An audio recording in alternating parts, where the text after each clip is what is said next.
Right, it's around 3, so I'll get started. Yeah, let's just get started. Just a bit of just a little bit of admin before we get started. I have about 15 minutes of content prepared, so it would be helpful if throughout the talk you could write everything that you need in the chat, any questions, and we could just go through that during the Q&A section as quickly as we can. So I'll dive in right away. So my name is Daniel. I'm a current tech founder backed by Y Combinator. For those of you who don't know, it's a startup accelerator that helped build Airbnb, Coinbase, and some of the largest tech companies we know today. Before that, I was an investor at SoftBank Vision Fund that invests in tech companies. So the talk today is everything about startups and venture. Have you seen it? Right. And for better or for worse, I joined this ecosystem back in 2019, which is probably the most recent peak we've had in venture capital. And I'm going through the most recent floor as a current founder. So I'm going to talk about 3 major things today. The first thing is the basic mechanics of VC and startup funding. Like, what is VC and why do startups need it? How do they all interact together? The second piece is going to be what being a venture capitalist is actually like. And the third is what is it like to be an actual founder? So I'll cover those 3 things, and hopefully it'll be enough content to get a conversation going. So starting with, what is a VC? I'll try to keep it as high level as possible. There's a bunch of structures and technical detail that you can check out, and I've actually written about this stuff, so we can go into that if you want to. But VC is interesting because it's one of those few industries in the world that loses money on average, but still seems to survive. In fact, as a venture capitalist, you'll be rewarded if you're right even 10% of the time. So it seems like an odd thing. So if you're right 10% of the time, you're rewarded, and it seems like it's a good thing. So why does an industry like this exist? To go back into this, like, venture capital exists because startups really need them and they can benefit from them. All of this really kind of starts from lending money to get something going. So back when you were building a business, you would get a bank loan and try to get a business to make your ice cream shop. And the bank would make a little bit of money on that. What changed with VC is kind of how technology makes scaling very, very easy. So many of you probably understand the concept of marginal cost. Like, how much does it cost to get the next unit of thing going? So if you try to make it with a cup, for example, every cup comes at a cost. But when you're dealing with technology and software, it can be almost infinitely replicated and scaled, right? Which allows you to get really, really, really big, really, really, really fast. So a recent example of this is a company called Figma. Figma helps designers design this sort of website. So everything you're seeing here was designed by somebody, and designers use a program called Figma a lot of the time. This company was acquired recently by Adobe for $20 billion. Figma but started over 10 years ago in 2012, and they only started getting users in 2016, and only in 2011 did they start generating revenue, like generating money, charged money for it. And that first year they generated $200 million, and in 2022 I think they generated about $400 million. So if you are thinking through how this works, you might be asking yourself, that's great, but how does a company exist for a decade without making money? And that's where kind of VCs come in. So when Figma started in 2012, they weren't generating revenue until 2021. And you still have to pay your staff, your server fees, and a bunch of other things. And then the VCs go and do this. Now, it kind of makes a lot of sense. To give you a sense of how much a VC could have made, Figma back in 2012 was worth around $11 million. Let's call it $10 million for easy math. So in about a decade's time, they've 2,000x the return, right? So if you put in $1, you just made $2,000. And that's how VCs work. The VCs try to take these long-term bets that can generate a lot of upside for them, and they make many, many of them. So imagine you have $100 and you put $1 into 100 companies.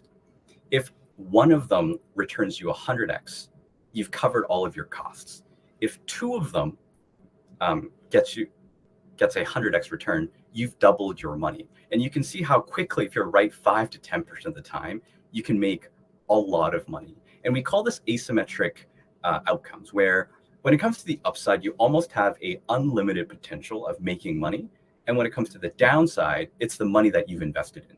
So in this case, it's the dollar that you invested in that could potentially become 100, 200, 2000x what you've invested. So this is how it works. And VCs come along and say, well, we're not going to do it like banks. We know that 90% of the companies are going to fail. We only need a few of these to succeed. Let's go see and fund this thing. So this is how venture capital industry typically works. I'm going to briefly talk about who makes money and who's behind all of this. So there are like three major characters you need to know. One is a GP, second is LP, and the third is management. So GP is, or a general partner, is the person who goes out and says, I'm going to raise a fund. And let's say I want to raise $100 million. Typically, a GP is usually required to put a little bit of your money, let's say 1% of that or 2% of that. And then they go to everybody else and say, hey, can you put your money into this thing and I'll invest it for you? And the people who are putting the money in are limited partners or LPs. So these are the pension funds. These are, larger funds that they go after, and they take their 1 million and turn it into 100 million. Then they say, well, I can't manage $100 million by myself. Let's go find someone else to kind of manage this and help me manage it. And these managers are like salaried employees who are expected to find the right companies and invest in the right companies and take care of these companies. This is what's depicted as venture capitalists in media today, like Silicon Valley or many of these other shows. And usually what management wants to do is ultimately become a GP at some point in their life. Now, VCs, if you're familiar, they've been getting a little bit of backlash in the media. And a piece of that is VCs kind of deviated from what they used to be. What venture capitalists used to do is they would see a company that is somewhat working. And if it's working and they think that money can actually exponentially help them grow, that's what they would do. So if let's say you provided a software and you have a game and you have a few customers who love it. And if you have, maybe say like $100,000 put into marketing, you think you can really grow. So this is what the game used to be. But when the capital became really, really cheap, there was a lot more money going into this than that was pre-product market fit, which is product that hasn't been validated by the market. So that was a little bit of backlash in terms of VC. With the tech multiples coming down and getting money actually costing something, a lot of that is probably going to go away soon. So that's kind of the VC component of it. So the second part is maybe like what it's like to be an actual VC. So I was the management part of it. I was part of that management, someone who got hired to manage the money. I got my offer and worked at a fund called SoftBank Vision Fund, which at the time was the largest venture capital fund in the world. I think we were managing about $100 billion at that point. This was late 2018. So I came in at really the peak of SoftBank, and if you're familiar with the industry, unfortunately, they're struggling a little bit. Hopefully, they'll do a lot better. When it comes to VC, there are really kind of 5 major parts of the job, and I'll kind of cater this towards people who are maybe looking to get a job in VC or want to understand what it entails. So the 5 parts are: you source the deal, you find the company and understand what companies do. And second is you try to understand the company and the market, and we call this due diligence, and you verify the information that you find about that market and about that company. The third is quantitative modeling. That's kind of trying to predict the future. Where will this company go on a series of assumptions, and where do you think this will go, and is it worth the bet? The fourth is like portfolio management. So once you invest in a company, you kind of have to help them grow and take care of them. And finally, there's some administrative work. Out of this 5, it really depends on what stage of and what type of VC company fund you join. So perhaps the most easiest distinction is the stage of the fund. What stage of companies do you invest in? So in VC, if you have something called a seed fund, that means it's an early stage company. And if you have a growth fund, or we call it Series A, B, C, D, E, we call those a growth fund, where you invest in larger companies. So the check sizes are very different, right? If you join a seed stage company, out of all of this, most of your time will be spent on sourcing and networking. What that means is you want to go out there and talk to as many companies as possible and try to find the one that you think will win in the early stages and try to make many, many, many bets. This is sort of like the classic VC model, where if you make the right bet, you think you can 100x your money, right? And the skills that you will need to do this is to go network with a bunch of people and source a bunch of things. So you need to really focus on your breadth of expertise. And a lot of your time will be on sourcing, less on, let's say, verifying information, because really there isn't a lot of data for these early stage companies. You won't be forecasting the futures based on that data, right? It'll all be like a hypothetical. And then you'll try to help them with the portfolio side as much as you can. But a lot of it will be based on sourcing. On the growth side, where I was, we don't make as many investments and we can't.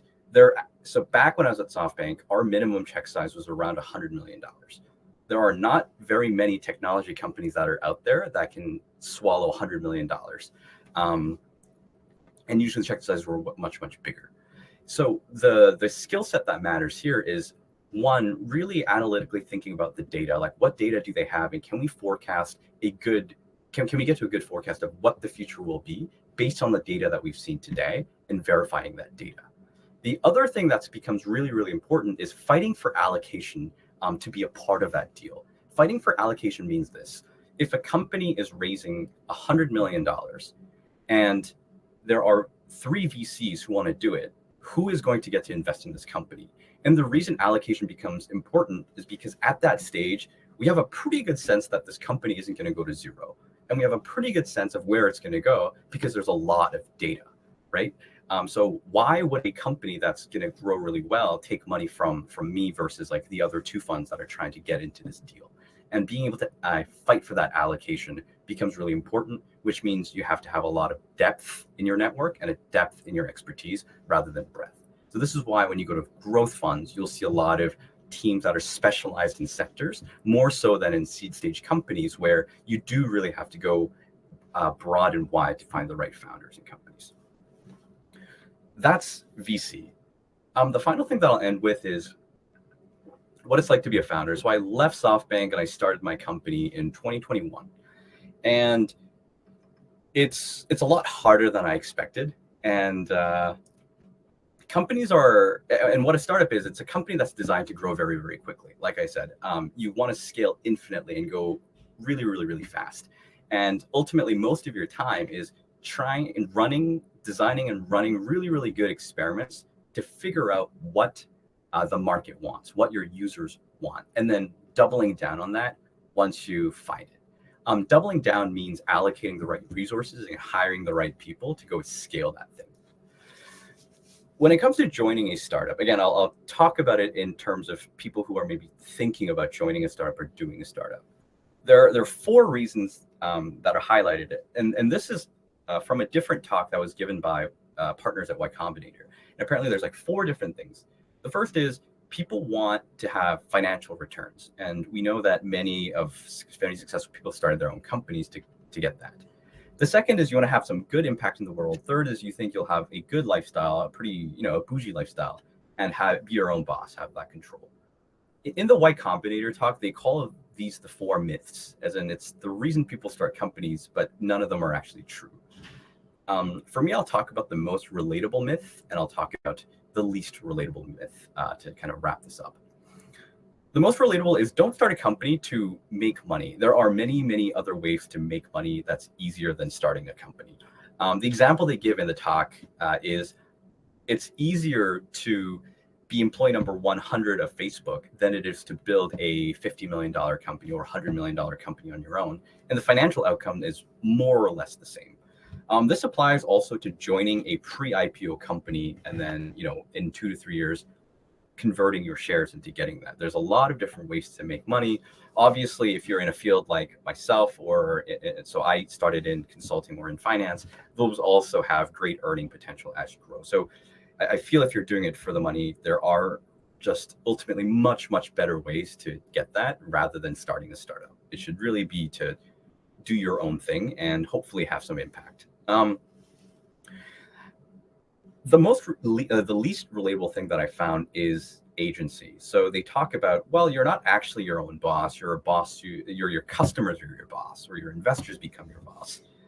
I don't think this is necessarily true. I think doing a startup, I was able to actually find a lot of flexibility and agency in allocating my time differently.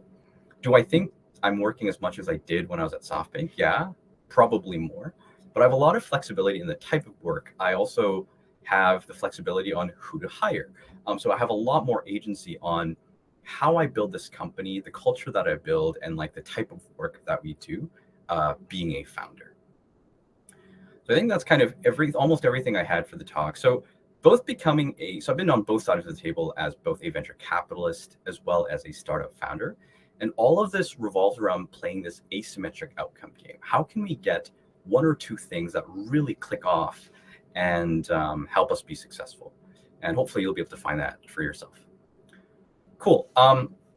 Happy to start with do any Q&A that's Q&A here.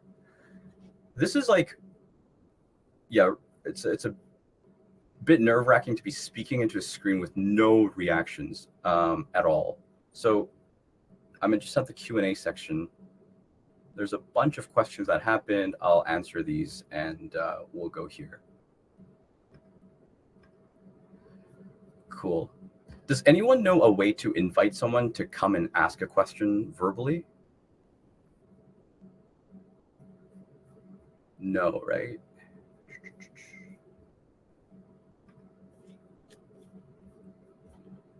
Cool. That's fine. Well, I'll just start with the questions on the Q&A. If you have other questions, like please write them in the chat. Wait, share in the bottom. Share audio button, audio and video button at the bottom of the blue. Oh, here. Open share menu.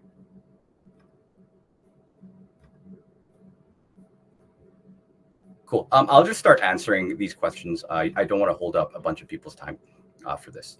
So in the Q&A that I have, I'm interested to learn VC and what discussion between A and E terms of VC, pitch psychology. Okay. So I've got a couple of questions.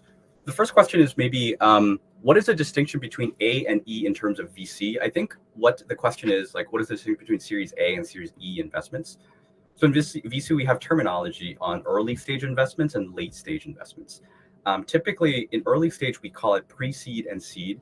These check sizes are anywhere between $100,000 all the way to a couple $1 million, and we call them that. Everything else is we add the word series and then put the alphabet next to it. So if you raise your seed, the next round is going to be a Series A, and then a Series B, and a Series C, and so on and so forth.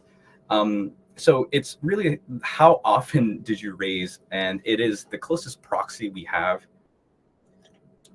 to the size of the company without actually going through the KPIs or the numbers of the company. Where I usually played was around the Series C, D, E, and where I fundraise was pre-seed, seed, Series A, right? So that's the distinction there. Another question is, a good friend just got a patent to create a green product related to funeral industry. Would they seek out VC to raise money? Right. So this is a really good question because it's the classic question that comes up. Should we raise money to go do this, or should we like bootstrap it, or should we do it by ourselves? And it really comes down to like how fast and how quickly do you want to grow? And if you're able to generate a company that, I don't know, is able to generate maybe like $5 million a year in revenue and maybe 20% profit margins, like $1 million. It's like a good lifestyle business, and it takes you maybe 5 years to go build that out. You probably don't need VCs for that, and it's also not VC backable. In order to pitch venture capitalists, in order to do this, you really want to focus on building a company that grows very, very, very quickly and very big in a short amount of time. So that's sort of how you should think about it. I'm not sure what the patent is related to. I would need a little bit more detail. But if you think it can go really, really, really big, then it might be worth getting some VC money, or at least that would be a minimum requirement to start thinking about venture capital. That being said, recognize that once you do have VCs, they will be on your board and they will have a say on what you do and things. So you will have to report to them. Cool. Another question is it possible to be a small VC investor, or do you have to have 6, 7? That's also a great piece. There's a bunch of companies that are coming out today that allows individuals to invest into VC. So typically, as an individual, you are considered an angel investor. And typically, the check sizes are anywhere from $5,000 to $25,000. It can be a bit larger, but usually that's the range. So if you want to go be a venture capital investor, you can be an angel investor and try to get into individual deals. So you would have to do the sourcing part of it, meeting the companies. You would have to do the diligence part of it, understanding and verifying the information, and then forecasting the portfolio management and so on and so forth as an angel. The other thing is there's a bunch of crowd-funded VC these days. I think one is called Crowdcube. There's a few of these guys that are out there where you can put in even smaller amounts. I think like $100, $500, and try to get into a deal. And they do all of the most of the sourcing and the vetting for you, and you make the call. Obviously, you will not be able to, call up the founder and then jump on their board, but it could be an interesting way to get started. Cool. Thanks for all these questions, by the way. Is there a few positions you would hire to start your company? So in Startup Line, we talk a lot about founder market fit. And that means is what makes you the right person to be building this company? And we really talk about what is your unfair advantage to go build this. And we look at it in two pieces that are minimum things. One is you should be able to build your own company, right? So if you have to hire someone to build it, that is probably already a bad sign. The second thing is what unfair advantage do you have to win in this market? And hopefully you have something. Sometimes that is a very technical aspect. Like I understand rockets better than anybody else in the world, right? Or I'm like one of 100 people who understand this really well. Another one could be distributions. Like, hey, like we know that contact lenses are a commodity. We don't think there's a lot of differentiation in quality or skill it takes to go manufacture this. But I know everyone in whatever place and I can distribute this better than anybody else. So you might have a distribution advantage. So that's probably a good way to think about it. If you're building a tech company, you should try to really start it with someone if you can't build a product and have a team in place to go do that. What a lot of first-time founders try to do is I'll just hire a DevOps in some other part of the world, or I'll just like hire a college kid or someone on Upwork as a freelancer to go build this. This almost never works, right? So you really want to try to you really want to try to not do that and be able to build things in your house. Cool. There's a few other, so there's a Q&A section and there's like a chat section. There's a bunch here. So let's try to go do this. Curious what purchase for all investors. Yeah, smaller investors. I think I've answered that question in a different Q&A question. But yeah, basically you can either start as an angel investor. There are also emerging fund manager programs that you could try to apply for and get some initial capital. You'll be managing other people's money. And then there's kind of the crowdfunding sources. Those are probably like the 3 ways to get started. Right. So the company that I'm building, the question is, did you say what you're building right now? So my company right now is a fintech company that really kind of goes back into my personal fintech experiences with a co-founder who can build out the technical pieces and do risk management. We do funding for non-salaried employees and try to provide funding there. Cool. Let's see if there are any other questions. Oh, wow. There's a bunch here. I didn't refresh. Team, to be a team. Global business is a good place to work. Startup to work with. Yeah, so another question that I got is there a good place to look for startups to work with? So I don't know if you mean by get a job or to invest or to work with. One thing that I tell a lot of my friends to do is a lot of these venture capital funds that are, very prominent have a list of their portfolio companies and a bunch of job openings for those portfolios. So like if you go to Sequoia and Andreessen Horowitz, if you go to, Unshackle is my investor, GFC, if you go to any of these like company websites for venture capital, they will have a portfolio section on like who they invested in.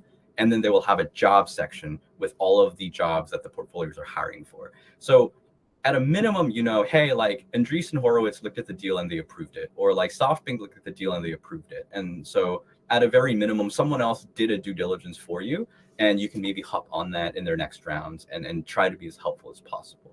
That being said, once they reach institutional, you really have to fight for allocation, like I said in the talk. Like, why would they take your money when they can take money from another investor? And if you can convince them of that, that would be helpful. How is crowdfunding and VC compare? Do they have any synergies? So I think for crowdfunding, it really depends on the platform that you're using. Typically, you don't really have any control or any say or any management rights.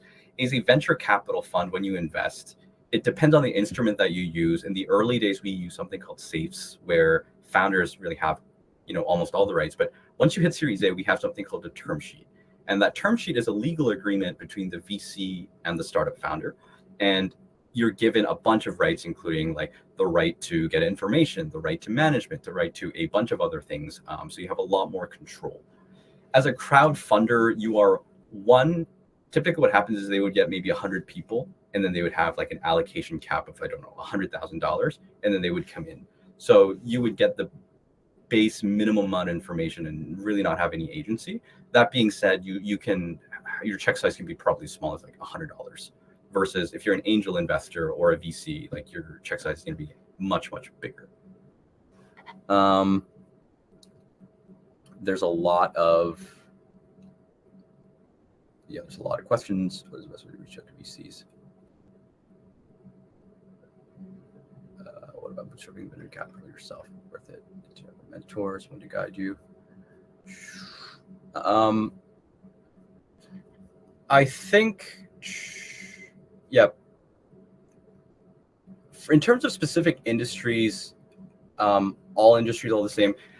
I actually wrote a piece on that. It goes into detail about like which industries that are hottest right now. This tends to change from time to time, and while yes, it has an impact on what VCs look at and look at, because obviously of human psychology and the fear of missing out. So AI is obviously very hot today. 2 years ago, that was a creator economy, and Web3 space was also popping like a year or two ago, right? So yeah, some specific industry have some edge, but ultimately, especially at a growth stage fund, you're really looking at the metrics, like how quickly are these guys growing, and can they get to like a good point?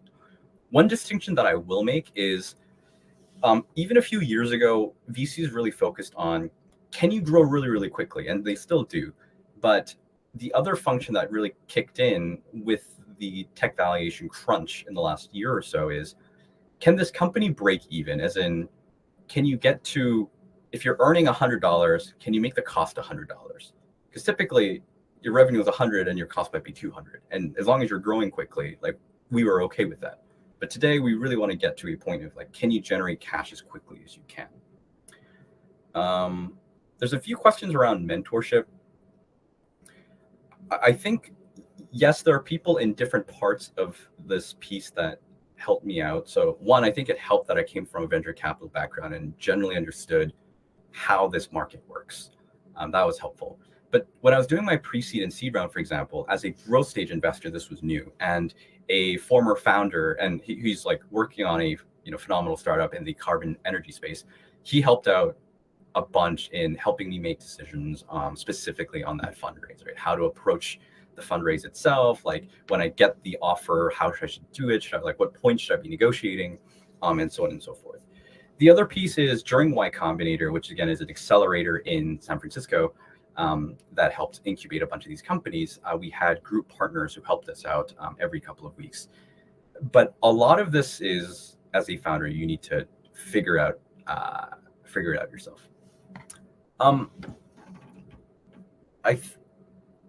I think that's it. I'll take one last question here, and I think that's as many as I can take for the time. So the question is, best way to reach out to VCs and seed or seed funding of tech startups. So in order of magnitude, in order of importance, the best way is to get a warm introduction from their portfolio companies. So if I'm an investor and I invested in company A, getting an introduction from company A to me is probably the best and the most powerful introduction. The second is an introduction through other colleagues and investor friends. That's probably, not as helpful. And then the third is kind of cold outreaching to a bunch of these guys. Unfortunately, VCs don't really respond to cold emails as much because they're inundated with emails of people asking to look at their pitch decks, right? So the best way to go about this is try to get an introduction. And the other way to break through this, and this was the problem that Y Combinator tried to solve, among with many other accelerators today, is how to get in contact with investors if you don't have an existing network, right? So if you apply to one of these accelerators and you can get in and get through that door, which is based on what product you're building and who you are, then it should be an easier way to reach out and get to the investors that you need to raise capital. Cool. I think we're at time. Thanks so much for being a part of it. If you could go and follow me on Medium and we could connect, that would be super helpful. Thanks, everyone.